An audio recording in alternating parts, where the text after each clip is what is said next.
the Prime Minister was making a positive out of the fact he did have a conversation with the representative from the Chinese administration in the corridors of the G20. Should there be more than that, though? Just a brush-by chat?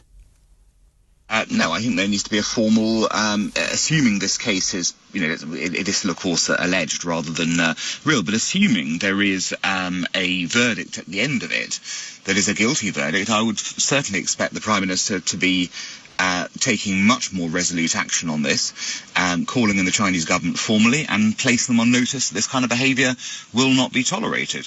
That's the very least we would expect in this regard. Yeah, but Alan, you can do that till the cows come home. Doesn't mean they're going to stop.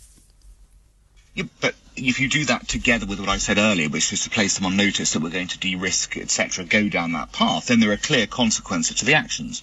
What should happen is, if China is found to be spying on us, we respond by saying, you're no longer the epoch-defining challenge we claimed very recently. You're actually a national security threat, and we're going to treat you as one accordingly. That's the appropriate action to take. That involves, of course, I understand the Chinese government that formally. I'm just wondering if they might just sort of shrug and say, so what?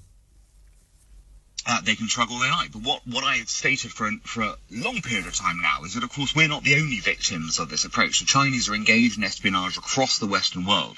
It is high time that a collective policy towards China is developed by Western liberal democracies, because if you don't stand together on this, the Chinese will try and pick you off one by one.